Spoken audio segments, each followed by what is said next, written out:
You've seen this question before, and chances are you're going to see it again. We're going to be looking at different texts in the next few weeks, and we're going to be evaluating the writer's choices or the author's choices regarding communication. In other words, we're going to be doing some rhetorical analysis.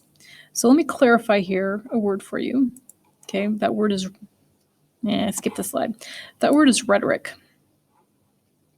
Okay, if you've heard the term rhetoric before, you've probably heard it with reference to that third definition there. Speech or discourse that pretends to significance but lacks true meaning, as in all the politician says is mere rhetoric. When we use the term rhetoric in this way, we're talking about language that sounds really good, like a speech that sounds really pretty, but that really lacks substance. However, when we talk about rhetoric, I would rather you think about those first two meanings you see there. The study of the technique of using language effectively, the art of using speech to persuade, influence, or please. In other words, rhetoric, what did I just click there? Rhetoric is the art of effective communication. So again, when we do a rhetorical analysis, what we're doing is looking at a particular text and saying, what were the choices the author made here? Were they effective? And when we take into account the rhetorical context when we're writing, we're thinking about the choices we need to make in order to communicate effectively, given a certain context, given a certain audience, given a certain purpose. Now, another term I want you to look at here is the term text. When you think about the word text, you probably think about words on the page, okay, and certainly that could be called a text, okay, but I want you to broaden that definition slightly. So when we think about text, we're thinking about books, movies, ads, speeches. It could even be the interior design of a given room. Basically, a text is anything that we're going to analyze. Now, with all those ideas in mind, let me give you a little simple model here for a rhetorical, we'll call it a rhetorical context. And you might see these different things arranged differently by other people who have better credentials than I am, but this is the particular arrangement of parts that I like. Okay, so we've got an author who writes a text that's geared towards a particular audience and that has a particular purpose it's trying to convey. And all of this is happening within a certain context, a certain time, a certain place.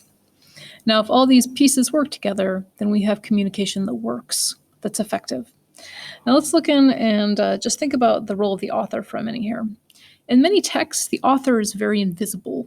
If you get caught up in a good story, it doesn't matter whether the author is a man or a woman, okay, whether they're old, they're young. Again, what matters is the story itself.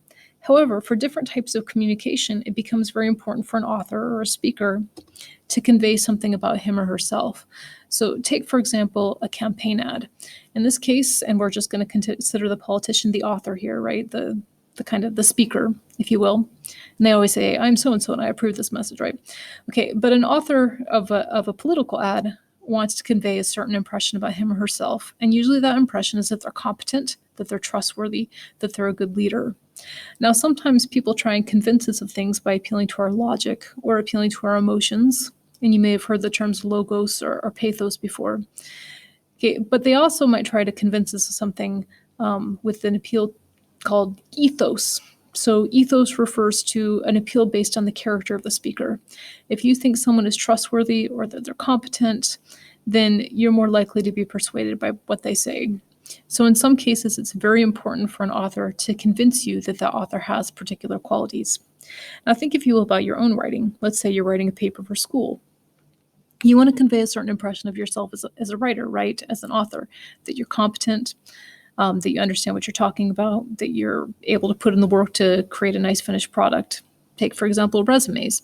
Again, with a resume, you're trying to convey a certain impression about yourself as a writer and as an employee. And how do you do that? Well, you proofread very carefully. You take the time to make your resume look good, and you show you know what you're doing by following a sort of standard pattern for resumes. Okay, so questions that we might ask here when we're thinking about authors, we might ask about an author, what's their background? What are their biases? What are their qualifications? Okay, and then we might ask ourselves these questions as an author. How do I come across as trustworthy, credible, likable, a leader, whatever it is, the impression that we're trying to convey?